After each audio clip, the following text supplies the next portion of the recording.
కొట్లాడి సాధించుకున్న తెలంగాణలో విద్యార్థులకు బంగారు భవిష్యత్తు ఉంటుందనుకుంటే బంగారు తెలంగాణ ఏమో కానీ విద్యార్థుల ఆత్మహత్యల తెలంగాణగా మారిపోయిందని ఏబీవీపీ రాష్ట్ర నాయకులు రాజు ఆరోపించారు.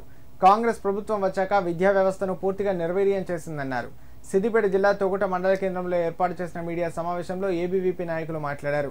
కనీసం ఇప్పటివరకు విద్యాశాఖ మంత్రిని కూడా నియమించకపోవడం విద్యార్థుల పట్ల కాంగ్రెస్ ప్రభుత్వానికి ఉన్న చిత్తశుద్ధికి నిదర్శనమన్నారు. ఇప్పటివరకు పెండింగ్లో ఉన్న ఫీజు రియంబర్స్మెంట్, స్కాలర్షిప్లు వెంటనే విడుదల చేయాలని డిమాండ్ చేశారు. విశ్వవిద్యాలయాల్లో, కళాశాలలో ఖాళీగా ఉన్న ఉపాధ్యాయ పోస్టులు వెంటనే భర్తీ చేయాలని డిమాండ్ చేశారు. విద్యార్థుల సమస్యలను ప్రభుత్వం పరిష్కరించాలని, లేని పక్షంలో ఏబీవీపీ విద్యార్థుల పక్షాన పోరాటం చేస్తుందన్నారు.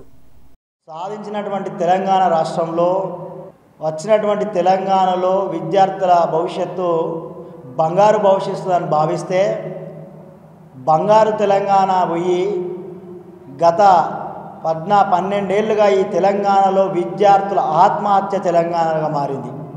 ఏ ప్రభుత్వం వచ్చినా, ముఖ్యంగా ఇప్పుడున్నటువంటి కాంగ్రెస్ ప్రభుత్వం వచ్చిన తర్వాత రాష్ట్రంలో ఉన్నటువంటి విద్యా వ్యవస్థ పూర్తిగా నిర్విరామం చేసిండు. కనీసం విద్యాశాఖకు బడ్జెట్ కేటాయించకుండా, ఫీజు రియంబర్స్మెంట్ విడుదల చేయకుండా, ఈ ప్రభుత్వం ఫీజు రియంబర్స్మెంట్ విడుదల చేయని కారణంగా ఇలా ప్రైవేట్ విద్యా సంస్థలు విద్యార్థులకు సర్టిఫికేట్లు ఇవ్వకుండా విద్యార్థుల భవిష్యత్తుతో చెలగాట మారుతుంటే ఈ ప్రభుత్వం విద్యార్థుల పట్ల నిమ్మకు నీరెత్తినట్టు వ్యవహరిస్తూ ఇప్పటి వరకు ఫీజు రియంబర్స్మెంట్ విడుదల చేస్తలేదు. మౌలిక సదుపాయాలు కల్పించకుండా, హాస్టల్స్లకు పక్క భవనాలు నిర్మించకుండా ప్రైవేట్లో నిర్మిస్తూ ఇలా అడ్డగోలుగా ఏజెన్సీలకు ఇస్తూ మీకు సంబంధించిన వాళ్లకు కాంట్రాక్ట్లు ఇస్తూ ఇలా హాస్టల్ని ముఖ్యంగా ఎస్సీ, ఎస్టీ, బీసీ బడుగు బలహీన వర్గాల బిడ్డలకి ఇలా హాస్టల్ విద్యను దూరం చేసేటువంటి ప్రయత్నము ఈ కాంగ్రెస్ ప్రభుత్వం కుట్రపూరితంగా ఇలా పేద బిడ్డల మీద వ్యవహరిస్తున్నదని చెప్తున్నాం.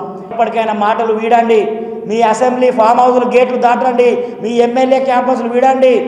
ఇలా సమాజంలోకి విద్యా సంస్థలకు వచ్చి విద్యార్థులకు న్యాయం చేయాలని చెప్పి ఏబీవీపీ డిమాండ్ చేస్తూ ప్రభుత్వాన్ని హెచ్చరించడం జరుగుతుంది.